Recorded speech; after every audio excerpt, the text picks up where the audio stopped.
नमस्कार। आज मैं भारतीय जनता पार्टी के सपोर्टर्स से एक बेहद ज़रूरी बात करना चाहता हूं। कुछ दिन पहले एक बीजेपी का कट्टर समर्थक मिला, बड़ी हल्की सी गंदी सी स्माइल देके बोला, अरविंद जी अगर आप हार गए तो क्या होगा। मैंने भी मुस्कुराते हुए पूछा, मैंने कहा भाई मेरी छोड़ो, ये बताओ कि अगर मैं हार गया तो तुम्हारा क्या होगा। वो एकदम सकपका गया, बोला मतलब। मैंने कहा भाई ये बताओ तुम्हारे बच्चे कहाँ पढ़ते हैं। बोला सरकारी स्कूल में। मैंने पूछा अब सरकारी स्कूल कैसे हैं। बोला स्कूल तो बहुत अच्छे हो गए, टीचर भी बहुत बढ़िया पढ़ाते हैं, रिजल्ट भी बहुत अच्छे आ रहे हैं। तो मैंने पूछा ये बताओ कि बीजेपी की कितनी राज्यों में सरकार है। बोला 20 राज्यों में। मैंने पूछा किस राज्य में अच्छे स्कूल हैं, तो बोला कहीं नहीं। मैंने कहा फिर ये बताओ अगर मैं हार गया तो तेरे बच्चों का क्या होगा। दिल्ली के सरकारी स्कूल फिर से कबाड़ा हो जाएंगे। बोला हाँ ये बात तो है। मैंने पूछा बिजली आती है 24 घंटे। बोला हाँ आती है। मैंने पूछा बीजेपी के किस राज्य में 24 घंटे बिजली आती है। थोड़ा सा सोच के बोला कहीं नहीं। मैंने पूछा तुम्हारा बिजली का बिल कितना आता है। बोला 0। मैंने पूछा और यूपी में जहाँ बीजेपी की सरकार है वहाँ लोगों का बिजली का बिल कितना आता है।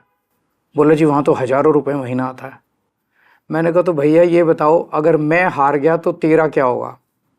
दिल्ली में फ्री बिजली, फ्री पानी, फ्री इलाज, अच्छे स्कूल, 24 घंटे बिजली, महिलाओं की फ्री बस यात्रा, ये तो सब बंद हो जाएंगे। कम से कम हर महीने 25,000 रुपये की चपत लगने लगेगी। हैं 25,000 रुपये देने को। बोला जी मेरी तो 1 लाख रुपये महीने की तनख्वाह है, उसमें भी गुजारा नहीं होता, 25,000 रुपये महीना तो कहाँ से लाऊंगा।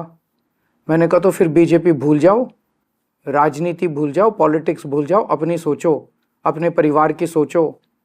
ये सोचो कि अगर केजरीवाल हार गया तो तुम्हारा क्या होगा।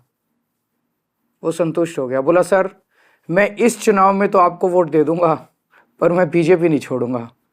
मैंने भी मुस्कुरा के कहा भाई जैसी तेरी मर्जी। मेरी सभी बीजेपी के सपोर्टर से अपील है कि अगर बीजेपी आ गई तो आपको हमारी सरकार से मिलने वाली सारी सुविधाएं बंद हो जाएंगी। मोटे मोटे तौर पे 25,000 रुपये हर महीने की चपत लगने लगेगी। हैं इतने पैसे भुगत लोगे? नहीं ना। तो फिर मैं आपका भाई होने के नाते आपको सलाह दे रहा हूं, झाड़ू पे वोट दो।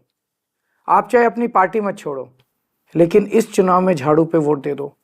इसी में आपका और आपके परिवार का फायदा है। और हाँ, अगर आपको कभी पर्सनल काम भी हो तो अपने इस भाई के पास आ जाना, मैं हमेशा आपके काम आऊंगा।